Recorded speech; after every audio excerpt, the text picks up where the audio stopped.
Tabata, what have you done? This is just way too hype. Julius is evil? As it stands now, I'm here to tell you that he may not actually be evil despite being revealed as Lucius. But let's unpack it together. I ain't feeling nothing cause I'm numbed out. Bounce. I ain't feeling nothing cause I'm numbed out. Bounce. I ain't feeling nothing cause I'm numbed out. Bounce. I ain't feeling nothing cause I'm numbed out. Bounce. I ain't feeling nothing cause I'm numbed out. Bounce. I ain't feeling nothing cause I'm numbed out. Bounce. I ain't feeling nothing cause I'm numbed out. Bounce. I ain't feeling nothing cause I'm numbed out. Pull up, say what's the deal, bruh? See, I would lose my cool any second if they don't hear us. Many people would fear us. Say when you look in the mirror, don't you compare us to anything that get embarrassed. Ha, ha, woo. So many people be talking like they want the problems or something. I noticed that all of you polish and all of you people get punished. It's hard to keep food on your stomach, to all of the hustle keep running. That's hard to stay humble with nothing. We're off of the jungle, we're bugging. So let me come down all of a sudden. I told you that we keep it buzzing. Ha, woo. I ain't feeling nothing cause I'm numbed out. Bounce. I ain't feeling nothing cause I'm numbed out. Bounce. I ain't feeling nothing cause I'm numbed out. Bounce. I ain't feeling nothing cause I'm numbed out. Bounce. I ain't feeling nothing cause I'm numbed out. Bounce. I ain't feeling nothing cause I'm numbed out. Bounce. I ain't feeling nothing cause I'm numbed out. Bounce. I ain't feeling nothing cause I'm numbed out. Yo, what's up everyone? I'm Jack Oates to go either know or you don't. So I know it might come to your surprise for me to say that Julius is not evil, even though we literally just saw him turn into the fourth Zogratis, Lucius. So how is this the case? Well, Tabata has been pretty consistent in providing us with very specific occult details, and contrary to popular belief, occult philosophies and practices are more prevalent than you think. In fact, some of the biggest household names have had profound standpoints in occult philosophy. Nikola Tesla, Isaac Newton, Robert Fludd, and even Einstein. These men are the literal backbone of science and general universal knowledge as we know it today. But there is another leading influencer I'd like to talk about, and that is a man that is known as Carl Jung, a Swiss psychiatrist and psychoanalyst who founded analytical psychology. Jung's work has been influential in the fields of psychiatry, anthropology, archaeology, literature, philosophy, psychology, and religious studies. However, Jung was essentially excommunicated from the psychoanalytical field due to his occult beliefs, but this does not invalidate his claims whatsoever. In fact, while he was excommunicated, his observations and analysis have been carried on into popular studies even today. Tabata has shown a fairly deep understanding of the occult from all different angles, and one of those angles is the occult side of psychology. Just the mere introduction of an antagonist group known as the Dark Triad in a series about magic is a huge nod to his knowledge in what he writes. I don't feel like I need to go over what the Dark Triad is in too much depth, but just to put it simply, these are the three malevolent personality traits: Machiavellianism, psychopathy, and narcissism. While a lot of the Black Clover fanbase likes to describe each member of the Triad to one of the three traits, the way the Dark Triad works is that one does not usually exist without the other. However, you may show one or two traits more than another within the Triad. So place the Triad how you find is the best fit. But to touch on what is happening with Julius and Lucius from an occult psychological vantage point, I want to introduce a concept known as the Jungian shadow. The Jungian shadow is actually one of my favorite thoughts on the unconscious mind. If you're familiar with a movie called The Babadook, then you know exactly what this is, and I definitely recommend the watch. The Jungian shadow is the repressed side of the self that the ego does not identify as its own. This side is often said to be negative in nature, but the shadow may also be positive. Jung believed that if a person decided to never acknowledge that shadow and kept it repressed, like most people tend to do, that shadow would grow larger and stronger. The most fringe part of this thought is that the shadow could manifest as a separate identity but remain hidden to the original personality. This should bring up Fight Club vibes, and again, another great watch if you're into this stuff. Sound simple? Perfect. I'm now going to tell you that as a community, the Dark Triad is tough to place solidly within the confines of the psychological triad, as debates on who goes where still rage on today. But to piggyback off of the Jungian shadow, there are actually 4 Jungian archetypes I'd like to talk about. And before getting into this, I would like to acknowledge the fact that there is a notion known as the Dark Tetrad, where the 4th trait is sadism, and that can still very well fit here. Anyway, the Jungian archetype number 1, the persona, which I identify with as Dante. The persona is how we present ourselves to the world. The word persona is derived from a Latin word that literally means mask. It is not a literal mask, however. The persona represents all of the different social masks that we wear among various groups and situations. It acts to shield the ego from negative images. According to Jung, the persona may appear in dreams and take different forms. Over the course of development, children learn that they must behave in certain ways in order to fit in with society's expectations and norms. The persona develops as a social mask to contain all of the primitive urges, impulses, and emotions that are not considered socially acceptable. Definitely reminiscent of Dante's viewpoint of the true human condition as he preached to Asta, the persona archetype allows people to adapt to the world around them and fit in with the society in which they live. However, becoming too closely identified with this archetype can lead people to lose sight of their true selves. Jungian archetype number 2, the anima or animus, which I identify with as Vonica. The anima is a feminine image in the male psyche, and the animus is a male image in the female psyche. The anima or animus represents the true self, rather than the image we present to others, and serves as primary source of communication with the collective unconscious. Jung believed that physiological changes as well as social influences contributed to the development of sex roles and gender identities. And Jung suggested the influence of the animus and anima archetypes were also involved in this process. According to Jung, the animus represents the masculine aspect in women, while the anima represented the feminine aspect in men. These archetypal images are based upon both what is found in the collective and personal unconscious. The collective unconscious may contain notions about how women should behave, while personal experience with wives, girlfriends, sisters, and mothers contribute to more personal images of women. In many cultures, men and women are encouraged to adopt traditional and often rigid gender roles.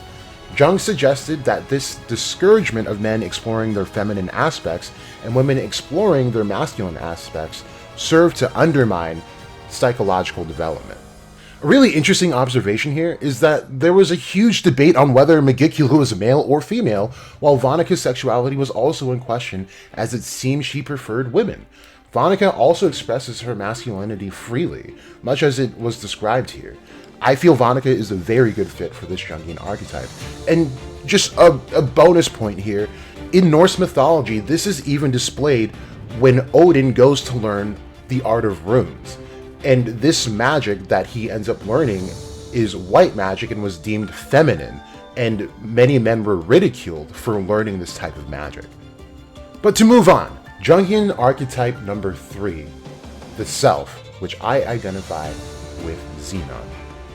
The self is an archetype that represents the unified unconsciousness and consciousness of an individual. So Jung often represented the self as like a circle, square, or mandala.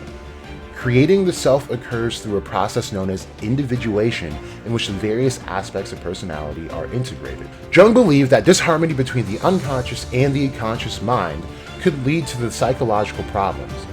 Bringing these conflicts into awareness and accommodating them in conscious awareness was an important part of the individuation process. Jung suggested that there were 2 different centers of personality: the ego, which makes up the center of consciousness but is the self that lies at the center of personality, and then the personality, which encompasses not only consciousness but also the ego and the unconscious mind. You can think of this by imagining a circle with a dot at the center. The entire circle makes up for the self, where the small dot in the middle represents the ego. For Jung, the ultimate aim was for an individual to achieve a sense of cohesive self, similar in many ways to Maslow's concept of self-actualization. This is exactly what happens when Xenon exchanges his soul for Beelzebub's heart.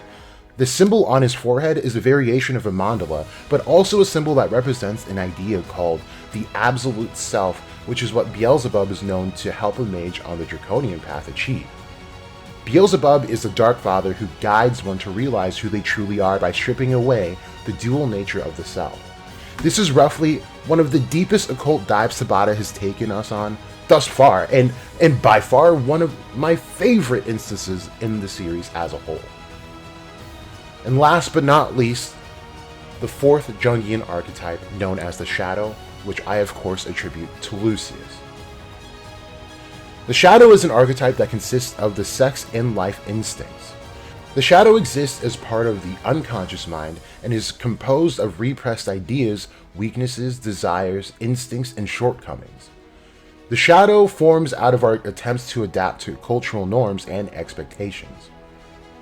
It is this archetype that contains all of the things that are unacceptable not only to society, but also to one's own personal morals and values.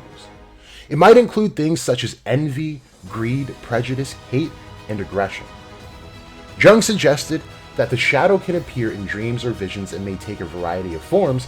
It might appear as a snake, a monster, a demon, a dragon, or some other dark, wild, or exotic figure. This archetype is often described as the darker side of the psyche, representing wildness, chaos, and the unknown. These latent dispositions are present in all of us, and Jung believed although people sometimes deny this element of their own psyche and instead project it onto others. As we already went over, this seems to fit Lucius and Julius pretty well, and I do want to reiterate that the Shadow Self does not necessarily need to be dark and evil. It can also be a positive manifestation, which does leave room for Julius to be the passenger in this case. However, that does seem rather unlikely for right now. All in all, I think it's fair to say that the Zogratis family seems to fall under the Jungian archetypes, and I believe that not only is Lucius Julius's Jungian shadow, but I believe that he was manifested via the collective unconscious of the world at large.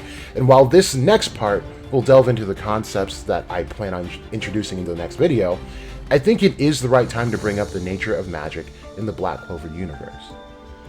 Everyone remembers the line that seemed to make a lot of readers cringe, when Noel exclaims, "We'll just overrule reality because that's what magic does, right?" I think a lot of us were waiting on when that phrase would turn itself on its head and affect them negatively, and that time may be coming up later in this final saga. It seems to me that the Dark Triad and Lucius, just to name a few, were products of the collective consciousness of the world. Much like how devils are born in the underworld through the misdeeds of humans, a real physical manifestation could have risen out of the hidden and suppressed aspects of the Black Clover universe. Dante is previously stated as fitting best with the Jungian archetype of the persona, which masks all of the socially unacceptable ideologies, routines, and habits of the individual, and in Dante's epic spiel to Asta, he presents the hidden aspect of man and makes it out to be the true nature of humans. Then, in his 100% form, we see that he forms a mask over his face with light trickling from the darkness of his body. This seems to symbolize the hidden nature surfacing through the darkness. Then we have Vonica, who I had associated with the Animus, where we have the male image in the female psyche. This is where the collective unconscious may contain notions about how women should behave, while personal experience with wives, sisters, mothers, etc. contribute to more personal images of women. Vonica would be the one who represents a more masculine side of femininity, as well as the one who breaks all the societal norms set by society on women. This also fits Megicula in the sense that she is actually equated to Iset, who is a symbol of female empowerment in occult societies. On to Xenon. We will associate him with the archetype of the self, where the ultimate aim is for an individual to achieve a sense of cohesive self. Xenon has always been torn between doing good and protecting the people he cherished, but also following in his family's footsteps by doing more taboo deeds. When he opted to make the deal of a lifetime, we see a brief flash of Alan, his childhood friend, and then we see the core. This seems to signify Xenon losing the part of himself that is ultimately good so that his true self is more partial to doing evil or using evil as a vehicle to meet an end. Lastly, we have Lucius, who of course is associated with the shadow self, which is composed of repressed ideas, weaknesses, desires, instincts, and shortcomings. The shadow forms out of our attempts to adapt to cultural norms and expectations. It is this archetype that contains all of the things that are unacceptable not only to society, but also to one's own personal morals and values. It might include things such as envy, greed, prejudice, hate, and aggression. We first meet Lucius in Xenon's flashback, and he is in what seems to be in a deteriorating state. This would make sense here, as he would embody every taboo thought and deed that even exceed his own moral values or lack thereof. And to end this video off right, there's a reason I brought up the collective unconscious for this group, but more so, particularly Lucius. This role as the ultimate dark taboo of all 4 Jungian archetypes is attributed to none other than the Antichrist, who is a figure, well actually figures, that can exist in multiple places throughout time simultaneously to corrupt the masses and even be regarded as a holy prophet in order to cause irreparable damage to the world and those who inhabit it. I hope you listen to this all the way through, because it'll be important going into the next video, where we will discuss less sciencey things and dive deeper into the occult clues Sabata has given us and what Adremelech has shown us in just one panel that shows where he fits in with the Zogratis plan. Thanks for tuning in. This has been Jack Oates to Go. You either know or you don't.